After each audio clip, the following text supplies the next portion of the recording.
من كان يخشى من ردى ويرجو نهج السؤددا فليتخذ من فاطم وآلها نور الهدى فليتخذ من فاطم وآلها نور الهدى يصبو سعيدا للمدى يصبو سعيدا للمدى يصبو سعيدا للمدى يصبو سعيدا للمدى من كان يخشى من ردى ويرجو نهج السؤددا فليتخذ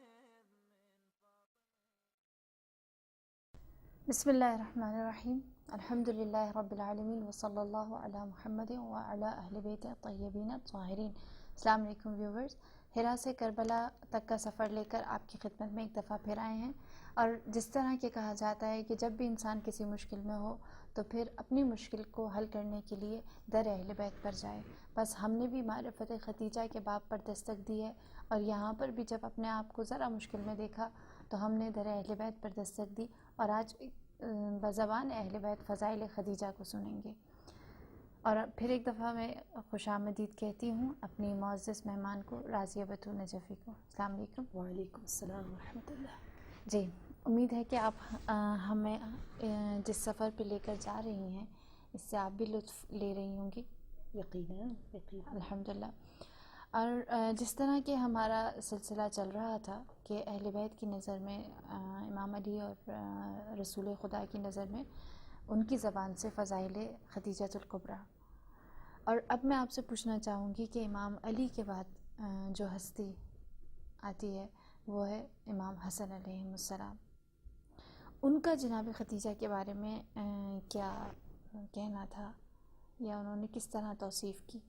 بسم اللہ الرحمن الرحیم وبہ نستعین وہو خیر المعین۔ فضائل خدیجہ موضوع سخن ہے بے زبان معصومین علیہ السلام، اور امام حسن کی زبان سے جو ہے وہ بہت دلچسپ ہے۔ میں خود حیران ہوئی کہ امام حسن نے یوں فرمایا کہ انا اشبہ الناس بخدیجۃ الکبریٰ، کہ لوگوں میں سب سے زیادہ خدیجۃ الکبریٰ سے میں شباہت رکھتا ہوں۔ اچھا، میں ان سے بہت ملتا جلتا ہوں سیرت و صورت میں۔ بہت اچھی بات، بہت عجیب بات ہے۔ اس جملے کی اگر معرفت حاصل کرنی ہو، بہت بڑی فضیلت ہے حضرت خدیجہ کے لیے کہ امام حسن جیسے، وہ سبط اکبر جیسی ہستی یوں فخر سے اعلان کر کے کہے کہ جی میں اپنی جدہ کی شباہت رکھتا ہوں، بہت بڑی بات ہے۔ تو اس جملے کی معرفت حاصل کرنے کے لیے ایک مقدمہ درکار ہے تاکہ آپ اور زیادہ ضرور ہم تو خود چاہیں گے کہ جو بھی مطلب ہے وہ کھل کے ہمارے سامنے آئے، جی ہاں، مجسم ہو جائے۔ جی جی۔ میں مقدمتاً اس حدیث کو آپ کے سامنے پیش کرنا چاہوں گی کہ حدیث نبوی میں نبی نے ام حسن کے متعلق، فاطمہ الزہرا سلام اللہ علیہا کے متعلق یوں فرمایا کہ لو کان الحسن شخصا لکان فاطمہ، کہ اگر حسن، بیوٹی، کمال، زیبائی، جمال کو کسی ایک شخص کے پیروئے میں سمو سکتے، مجسم کر سکتے، ایک جگہ کہیں اگر حسن مجسم ہو سکتا تو وہ فاطمہ ہوتی، بل ہی اعظم، بلکہ فاطمہ اس سے بھی بالا تر ہے۔ یہ تو تصوراتی چیز ہے، بالکل بالکل ان کا حسن یعنی جمع ہو ہی نہیں سکتا، اگر ہو بھی سکتا تو پھر بھی اگر کوئی مجسم ہو بھی جائے تو اس سے بھی بالا تر فاطمہ الزہرا کی ہستی ہے۔ تو اس لیے ہم یہ نہیں کہہ سکتے کہ جی فاطمہ حسین تھی اور جمیل تھی سیرت و صورت میں، بس نہیں، بلکہ فاطمہ الزہرا حسن الہی کی مکمل مظہر ہیں، یعنی حسن الہی کو ظاہر کرنے والی فاطمہ الزہرا ہے، یعنی اللہ کے حسن کو مینیفیسٹ کر رہی ہیں، جلوہ گر ہیں حسن الہی کی۔ کیوں؟ سب سے زیادہ معصومین میں فاطمہ الزہرا ہے جو حسن الہی کو سامنے اظہار کر رہی ہیں، ظاہر کر رہی ہیں، مظہر ہے جسے ہم کہتے ہیں۔ اس لیے کہ عورت نسوانیت میں اللہ نے زیادہ حسن رکھا ہے. نسوانیت حسن الہی کا مظہر ہے, اور اسی طرح مہربانی اور خدا کے پیار اور محبت کا مظہر بھی ماں ہے نا. ماں کہتے ہیں اگر پیار دیکھنا ہے اللہ کا تو ماں میں دیکھو, حسن دیکھنا ہے, نرم دلی دیکھنی ہے تو عورت میں دیکھو. تو اور عورتوں میں جو سیدہ کل نساء العالمین ہے وہ فاطمہ الزہرا ہے. تو ایسی ہستی کے لیے یہ کہنا صحیح نہیں ہوگا کہ جی وہ صفات و کردار و اقوال میں حسین ہے, حسن کا مجسمہ ہے, بلکہ ہمیں کہنا یہ ہے کہ وہ حسن کا سرچشمہ ہے. اس معنی میں سرچشمہ حسن ہے, یعنی انہوں نے حسن کو جنم دیا, حسن کی تخلیق کی. کیسے حسن کی تخلیق کی؟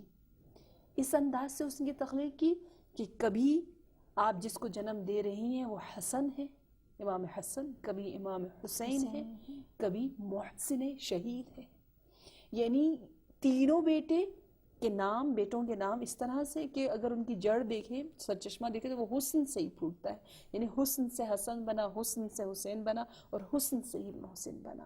تو کیا کہنا اس ذات کا کہ جس حسن کے سرچشمے سے حسن و حسین و محسن جیسی ہستیاں پھوٹ رہی ہیں, وہ حسن اگر کہے کہ میں خدیجۃ الکبریٰ سے سب سے زیادہ شباہت رکھتا ہوں تو کتنی عجیب بات ہوگی. بہت خوبصورت. لیکن میں یہاں پر ایک چھوٹا سا اضافہ کرنا چاہوں کہ یہ بات قبول کہ حسن حسن ہے, حسین حسن ہے, محسن بھی حسن ہے, لیکن زینب بھی تو زینت ہے. یقیناً. ٹھیک ہے, تو یہاں پر میں چاہوں گی کہ جناب زینب کا بھی نام شامل کیا جائے کیونکہ وہ بھی باعث زینت بنی. صدر سے. بہت اچھا, بہت خوبصورت.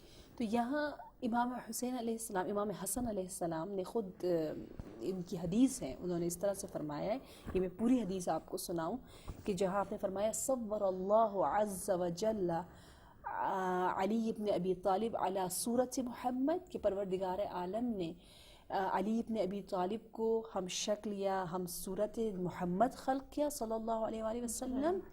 فکان علی اشبہ الناس برسول اللہ, وكان الحسين أشبه الناس بفاطمة وكنت أشبه الناس بخديجة الكبرى.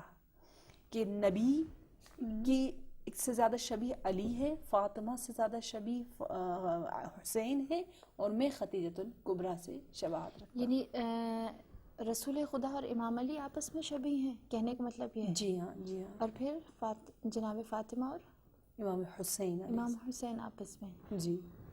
اور پھر امام حسن اور خدیجۃ الکبریٰ. یہ بہت خوبصورت. شیخ مفید کی مشہور کتاب ہے ارشاد, بہت ہی معتبر, اس میں یہ حدیث موجود ہے امام حسن علیہ السلام سے, انہوں نے ایسا فرمایا. بہت خوبصورت, بہت خوبصورت. تو یہ 6 افراد ایک دفعہ پھر جمع ہوتے ہوئے نظر آتے ہیں یقیناً پنجتن میں. پھر خدیجہ واحد ہستی غیر معصوم کہ جو وہاں پر ان کے ساتھ شریک ہیں. بالکل بالکل. یہ تکرار تو چلتی رہے گی کیونکہ فضیلت بار بار سامنے آ رہی ہے اور مختلف زبانوں سے, اور ہر زبان وحی ہے اور زبان عصمت ہے, اور معصومین اگر اس طرح سے فرمائیں تو بہت بڑی بات ہے. اس لیے میں نے یہی مقدمہ بتایا کہ وہ حسن فاطمہ معمولی نہیں ہے, حسن فاطمہ سے ہے, اور فاطمہ کا حسن مستقیماً ڈائریکٹ اللہ سے لیا ہوا حسن ہے اور قابل ترین جلوہ ہے. اور وہ حسین شخصیت اگر کہیں کہ میں فاطمہ الزہرا کا بیٹا ہونے کے عنوان سے خدیجہ الکبریٰ سے شباہت رکھتا ہوں تو بہت بڑی بات ہے. اور اب یہ بات سمجھ میں آتی ہے جو بہت مشہور ہے, نبی کی حدیث بھی ہے, اور بہت سے لوگوں نے بھی کہا کہ خدیجہ کے بارے میں کانت من احسن النساء جمالا, اس سے زیادہ حسین کوئی نہیں تھا حسن جمال ظاہری میں بھی باطنی میں بھی. تو یہ اسی لیے کہا کہ کیونکہ حسن علیہ السلام اپنے آپ کو شباہت دے رہے ہیں حضرت خدیجہ الکبریٰ سے. اچھا, نہ صرف یہ بلکہ ایک اور پوائنٹ بھی امام حسن علیہ السلام نے کہا ہے, ان کی زبان اقدس سے جاری ہوا. جی, وہ اس وقت ہے کہ جب امام حسن نے معاویہ کے چہرے سے پردہ اٹھانا چاہا اور اس کا قبیح چہرہ لوگوں کے سامنے آشکار کرنا چاہا, تو اس انداز سے مسلمانوں کو حقیقت اور جو حق ہے اس سے آگاہ کرتے ہوئے آپ یوں دلیل لا رہے ہیں اور کہہ رہے ہیں وجدتی خدیجہ وجدتک فتیلہ, کہ اے معاویہ تو نے کبھی سوچا ہے میری نانی کون ہے اور تیری جدہ کون ہے؟ میری خدیجہ اور تیری وہ بد کردار خاتون فتیلہ، کیونکہ ان کی نسل اتنی ہی ناپاک جتنی پاک یہاں پر معصومین علیہ السلام کی ہے. تو یہ ایک اس عنوان سے اپنی فضیلت کو گنواتے ہوئے جب انسان یوں کہے تو یہاں پر فضیلت اور زیادہ اجاگر ہوتی ہے. بہت اچھا، ماشاء اللہ، بہت خوبصورت.